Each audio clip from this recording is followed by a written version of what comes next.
Are you sick of feeling big and heavy all the time? It's one of the worst things you can feel, and I know how much you hate feeling like this. I put on 5 kilos of fat because I really wanted to truly understand how you guys feel deep down inside, but also show you how easy it is to escape this dark void you might be stuck in without any real struggling. In this video, I'm going to show you the exact step-by-step strategies which I use to instantly lose the fat I put on so you can copy them and start applying them to yourself right away, making you up to 5 kilos lighter in the next 30 days. I'm also going to cover the biggest fat loss mistake everyone makes that completely shatters their progress without them even knowing it. But Calvin, you're young. You've been training for more than 11 years. Don't compare yourself to normal people, you inconsiderate piece of shit. Exactly, you're 100% right. Most of these fitness wankers forget to take into account that you're a normal person who might be just starting out, dealing with health issues, and you actually have a life. Which is why I did this challenge with barely any physical training. I dislocated my shoulder for the 3rd time in jiu-jitsu, and I operated on it at the beginning of this challenge. So my exercise was extremely limited, and I was not in the best state at all, mentally and physically, to start losing fat, which shows how effective and practical these tips are regardless of your genetics, your age, or your physical state. I lost all that fat without an arm. So your uncle all the way to your grandma's dead cat can start following these tips and losing fat if they want to. Your fat's kind of like a super welcoming giant corporate hotel. People check in and it's like, no problem, we got room for you, come on in. So the question on fat burning, how do we get the guests to check out of the hotel? Stop sending guests in or send in less guests. If you eat less than your maintenance calories, let's say 250 calories, less than all of your body processes need to keep you doing whatever you're doing. That 250 calories is going to have to come from somewhere. And your body's like, hey, listen, no problem. And it goes around kind of like a company. All the board is together. And the CEO is like, nervous system, what are you doing with those calories? I need to run the whole body. Are you crazy? Like, okay, we're not going to break down the nervous system for calories. That's insane. Okay, muscular system. It's like, dude, I'm doing stuff. Your muscle can be used for breakdown, but it's not super efficient doing that. And it goes over to body fat. Hey, body fat, you got any calories? What are you doing with them? It's like nothing. Give it up. So your body fat will release calories and it'll fill up that deficit for you. And over weeks and weeks and weeks, the amount of fat you start storing winters down. Your body's still operating pretty well. And that's fundamentally how you lose body fat, by creating a calorie deficit. So just eating a calorie deficit, right? You've probably heard this a million times, but no one ever really fucking explains how to do it. Here's 15 of the best strategies I used to lose all that fat in 30 days by just staying in a calorie deficit. Imagine you've enrolled yourself in a hot dog eating competition. Eat as many as you can in 5 minutes. So you start the competition, do your best, and manage to get in 6 hot dogs in the 5 minutes. Now, if I were to ask you to chug a bottle of water right before you were about to eat, you'd probably eat less, at least 1 or 2 hot dogs, because when you drink water, you will feel much more full as it suppresses your appetite. So drink more water, at least 2 to 3 liters per day, and use it as a tool to control your appetite. If you know you're about to go into Godzilla mode and start eating all kinds of stuff, just load on the water right before it, and you'd save yourself from consuming an additional hundreds of calories. You're also going to be better hydrated, feel less shit throughout the day, making the process so much more smoother. Get a nice bottle which looks good, you generally like it, so it motivates you to drink more. Keep it around you at all times. It's your new best friend, but don't make the mistake of substituting it for real people like I did. Back to the hot dog eating competition. You lost, you're depressed, but you still love hot dogs, so you ordered in 6 hot dogs. Now, if I were to ask you to eat these hot dogs in a span of 1 hour, instead of the 5 minutes, you are 100% going to struggle and find it more challenging to finish, unlike the competition. Why? Because in those 5 minutes during the competition, you were so busy raw dogging them down your throat that you didn't let your system signal to your brain that you're starting to feel full. And that's why eating slower can help you eat less. The more time you give your body to signal to your mind you're full, the less calories you're going to consume. So just a bit of awareness when you're eating, slowing it down a bit, could make you feel full faster. Now you're finally over your loss at the competition, and a friend has invited you to an all-you-can-eat and drink brunch. Best part is, it's a place you've always wanted to go. But you come to see that the price of the brunch costs you a kidney. So you tell yourself, if I'm going, that's it, man. It's over. I'm going to destroy every single ounce of food and beverage they have in that facility. And they're going to leave a poster of your face saying you're not allowed in again. Banned for life. So you want to eat as much as you can and enjoy it to the fullest. The game plan should be avoiding protein and fiber, because protein and fiber are high satiety foods, meaning they make you feel full fast. So if your goal is to demolish the brunch, have the best time of your life, stay away from them and eat them at the end. But if you want to lose fat and you're hungry all the time, Eating high protein and fiber foods are your best friends. Feeling hungry all the time is your fat loss's biggest nemesis. Use high protein and fiber foods as a sword to literally kill your hunger. High protein foods include chicken breasts, lean beef, tuna, eggs, fish, lentils, chickpeas. You'd want to get at least 1.5 grams of protein per kg of body weight. So if you weigh 70 kgs, then you probably want to get somewhere around 105 grams of protein. High fiber foods include oats, beans, sweet potato, quinoa, unflavored popcorn, which is my personal favorite, brown rice, bell peppers, broccoli, your veggies in general, and your fruits, apples, pears, berries, oranges, bananas. Majority of the fruits fall into this category. Now, from all these foods I mentioned, just pick a handful of options that you like best and make variations of them throughout the week. Mix and match. But of course, you can't just eat that because then your life will literally be shit. Now, I want you to think about how you spend your money. If you were to spend all of your money on just utilities, rent, basic ass bills, you'd be fucking depressed. You'd want to buy stuff. We need stuff. We need good food in our diets. But you also don't want to overspend and end up in debt or overconsume in calories and end up fat. These M&Ms represent all the calories you're allowed to eat within a week.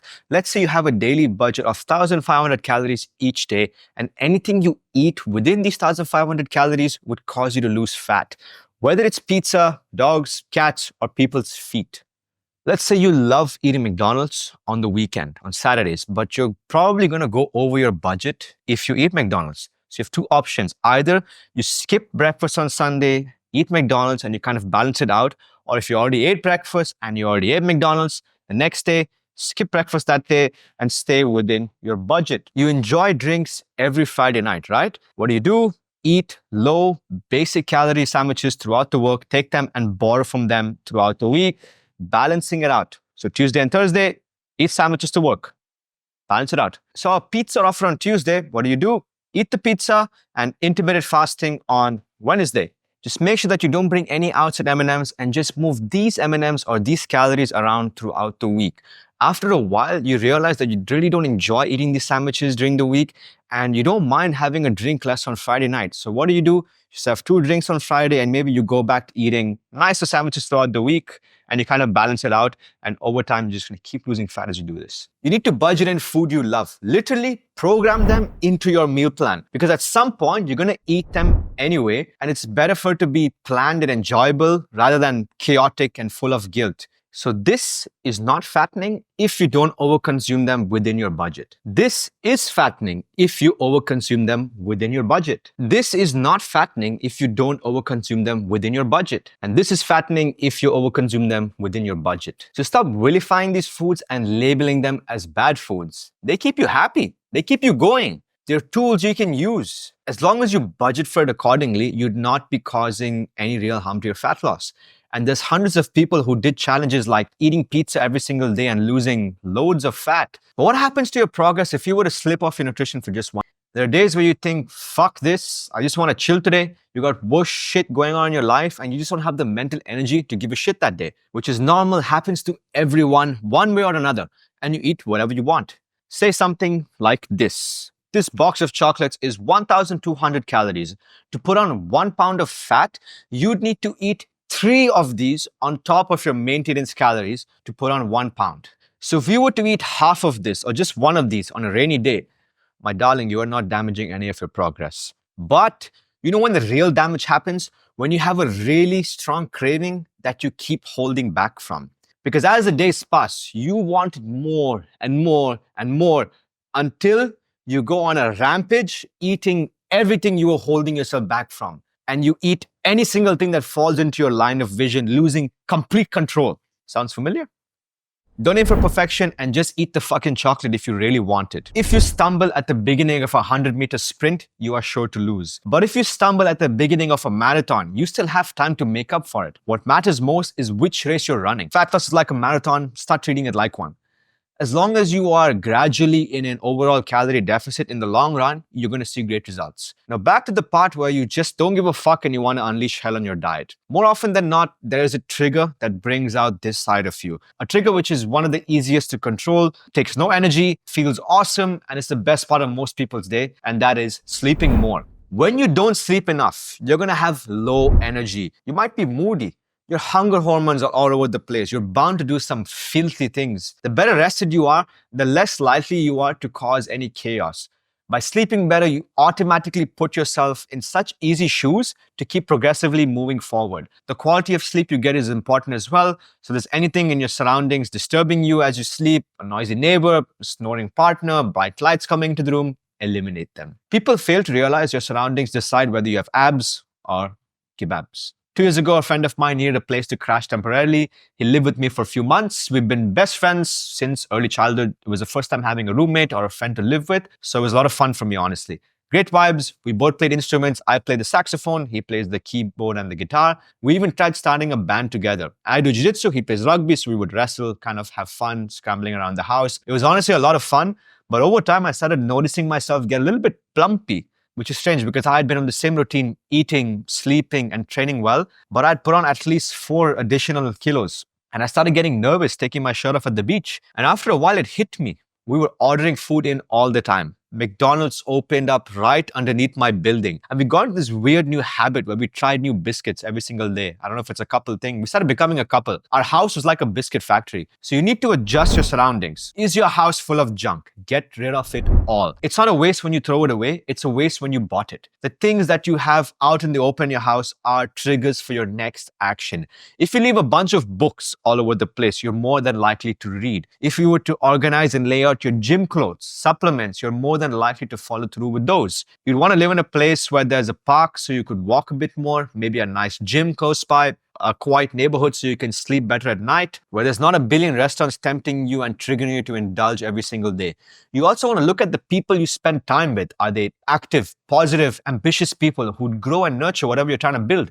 So if you want to buy a house, for example, you want to buy property, be around people who own, buy, and sell property. If you're surrounded by people who just want to eat, drink, get fat, YOLO, then guess what? That's not helping anyone's fat loss. I don't want to act like I have a stick up my ass, but the people you're around 100% do shape the person you are. I don't drink alcohol anymore. I stopped just occasionally when my best friends get engaged, birthdays, or after a funeral. Why? Because when you get intoxicated, you tend to do stupid ass shit. And boy, am I happy I stopped drinking. I think the last stupid thing I did when I got drunk was really many years ago. My best friend's ex broke up with him and we were at a party. She was there. I saw her car downstairs and naturally, idiot drunk Calvin decided to draw a star for her on her car. I ended up paying a hefty bill to repaint the car the next day, which was not hers. It was her aunt's. And I had to confront them and apologize why an adult grown-ass man would draw a star on her car. Aside from doing stupid shit like this, when you consume alcohol, it tremendously affects your fat loss progress. So limit the amount of alcohol you drink. No one ever got fingered on the dance floor while they were sober. Drinking comes with snacking and making poor food choices. Consuming so many more calories which you may burn slower. Because when you consume alcohol, your body goes like, hey, yo, what the fuck's that? We don't know you. Let's stop every single thing we're doing in our body and focus on just getting this new foreign item out of us, which is alcohol. And then you also tend to have poorer sleep quality. And don't even get me started on hangovers and how you completely waste the next day. For the next strategy I'm about to lay down on you, I almost died learning it. A few months ago, I was traveling to Portugal and I never really traveled anywhere. So I was super excited, ready to see the world. 30 minutes before leaving to the airport, I drove to church because I'm doing this thing of going to church every single day. It keeps me calm and I act less like a piece of shit afterwards, because how can you act like a piece of shit after church? You can't fight on the road. So as I was driving home, right before leaving to the airport, I started hearing an ee outside my car. My car brakes malfunctioned while I was driving, meaning the brakes don't fucking work anymore. I'm braking and nothing's happening. And I thought, that's it. It's my escalator to hell. That's it. By God's grace, I was not on a highway and I was in a small inside road where I was not moving too fast, so I could yank that handbrake. Luckily, I had a friend with me who helped push my car back to safety into the building. Little did I know that this little shit of a mistake would take more than a month to fix and cost me nearly $2,000. But because of this, I lost 4 kgs of holiday weight. In this day and age, we honestly tend to act like such fat fucks because everything is so easy and convenient. Anything you want, just order it online. Just have this delivered. Just drive here, walk 2 steps and you're there. With my car, I'd actively be trying to do my best to cover at least 7,500 steps. Without my car, I was averaging 20,000 steps a day simply because I had no other choice but to move my ass. Walking more is such a game changer for fat loss because for every 2,000 steps you do, you burn 100 calories. So if you do 10,000 steps, that's 500 calories burned, which is usually more than the average workout. So it's not that hard to do. You can even do it if you're injured. And best of all, for most people, it doesn't make them hungry. Guys like Arnold Schwarzenegger, David Goggins, they preach about needing to be different if you want to be successful. Being in the top 1%. I know that everyone else is lazy as fuck. No one takes the stairs, so take the stairs when you can. And in that moment, you're on the top 1%. Park further away from the mall entrance. Walk and get shit done instead of driving everywhere. Do these things and you're already in the elite top 1% of people who are chasing greatness. And it may be small things, but it makes you feel good. I'd want you feeling that every single day. I got this mini step tracker, which I clip on. It just makes hitting your step count a lot more fun, kind of like a game. And it holds you a bit more accountable because at 3 p.m. you see, Jesus Christ, Calvin, 500 steps today.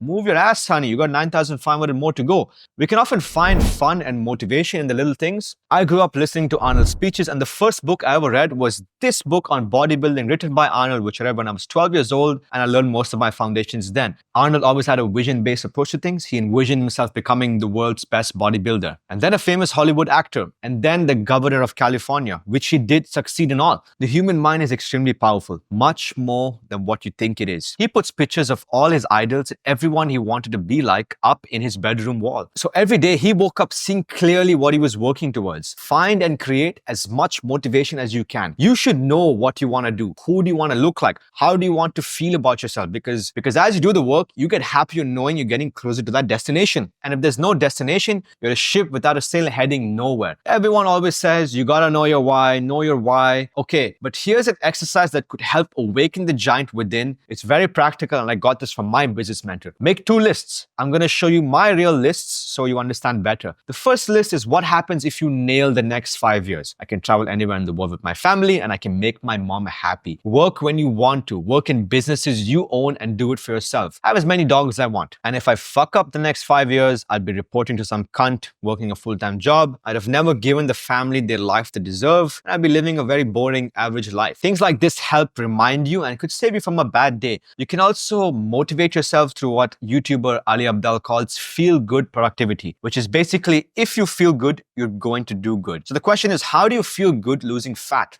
Buy nice gym clothes. Get a really nice gym membership in a place where you feel really good. Good energy there. Buy anything that could possibly motivate you by even 1% to keep you doing what you're doing. Supplements, a gym bag, headphones. Because if you're feeling good, looking better, you're more likely to do it. All human psychology teaches is that if you put a person in a situation where they're not happy, don't like, or don't know what you're doing, they're not going to do it. So if you have a shopping addiction, this might be a healthy outlet for you to let it out. Speaking of letting it out, a friend of mine is dating this girl currently who gets super insecure whenever he's out with us guys, thinking he's cheating on her, but in reality, we're just doing fuck all. So every time before he leaves the house, she gives him the best sex of his life, pleasuring him, satisfying him to the fullest, so that when he's out there, he wouldn't even think of another woman. I think she's actually a genius for that. If my girlfriend was like that, I'd be going out a lot as well. Now, how this applies to fat loss is if you can find a way to satisfy these filthy cravings you have, you dirty viewer, you'd probably cheat and indulge a lot less. Because if you're in a relationship and you're not banging, there's no fire, there's no spark, there's no satisfaction, you might unfortunately leave, cheat, or just stay unhappy forever. We want ourselves to be happy and satisfied, so we don't do such things, which is where swapping food comes into place. So imagine you had dinner and your sweet tooth starts talking to you and you want to have a 700 calorie slice of chocolate cake. But you also remember that you fucking love mango. A lot. You'd fuck mangoes. It's the best fruit. Mangoes, jackfruit, acai, watermelon, banana. Anyway, so the mango can satisfy you too for half the calories the cake would. Kind of like a cheap prostitute. She can get the job done most of the time for cheap or less calories. And the chocolate cake is like one of those fancy hookers who you'd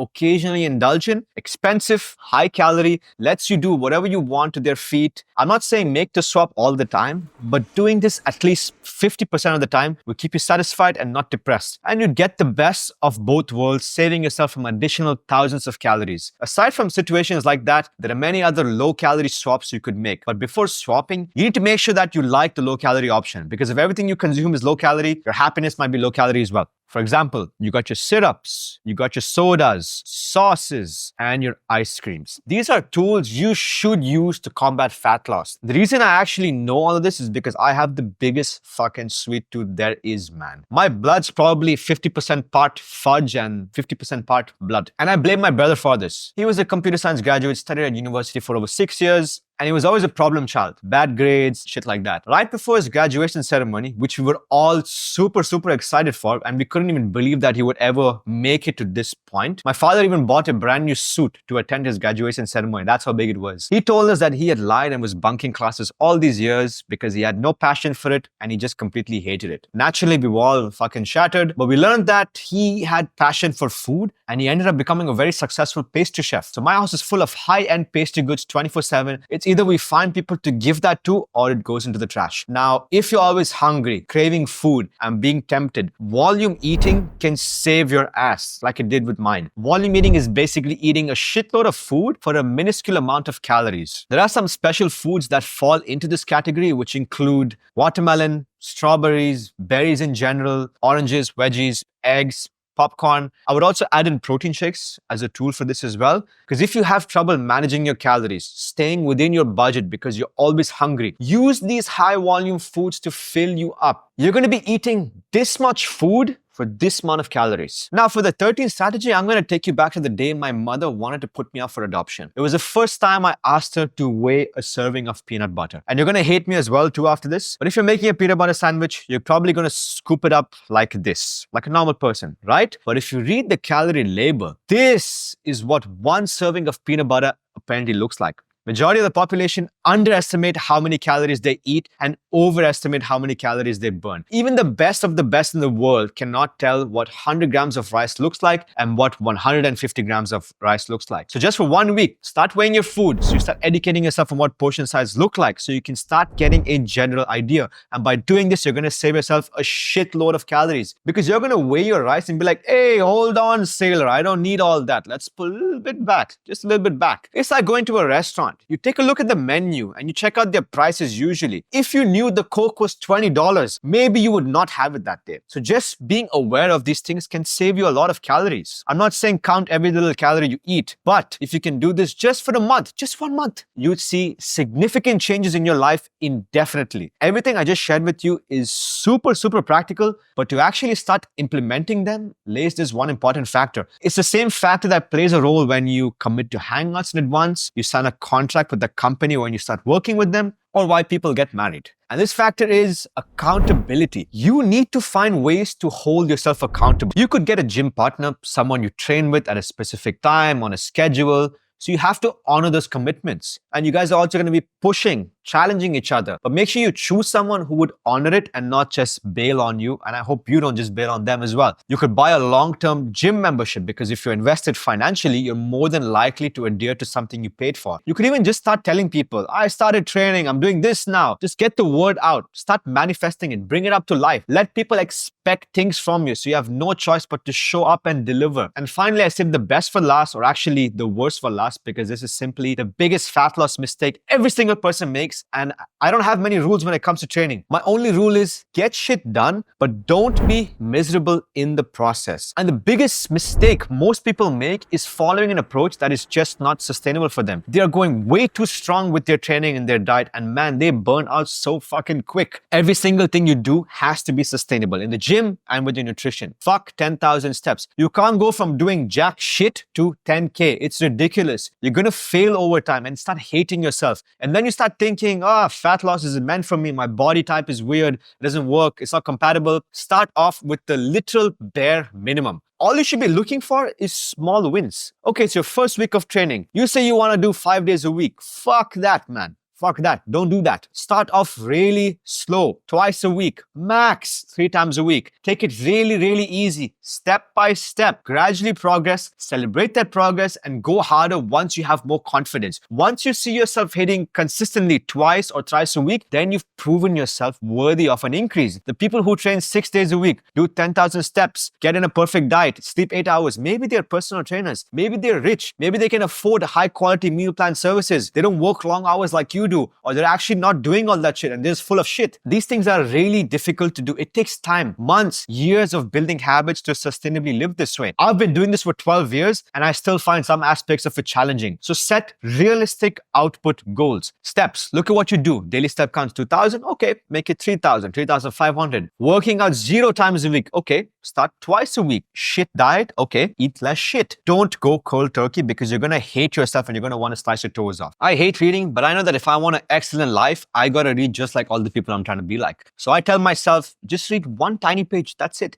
Because the reality is that one page I tell myself to read to seems really easy. But if I say read 10 pages, that's fucking scary. I'm not going to be doing that. But sometimes that one page turns into 10 pages. You see, these small wins, these small work outputs are easy and they actually have a huge snowball effect on your overall fat loss and success. So keep things easy for you. Don't jump into crazy shit and then you fail and feel like shit. These are the most practical 15 strategies I've used to lose all that fat in 30 days without really struggling. It's basically like a video game. You're setting your fat loss difficulty on easy, and that's what we want. We want things to be as easy as possible. And I promise you, you don't need to be anyone special. Anyone, any age, any physical health condition. If you do this, you will lose fat. Period. So let's get to work now. Fuck starting tomorrow, start right now. Now, if you want to lose so much fat that when you walk by a liposuction clinic, they go like, fuck, we can't sell to this person, then watch this video on what supplements you could take that would double the speed of your results you want and absolutely optimize the whole process.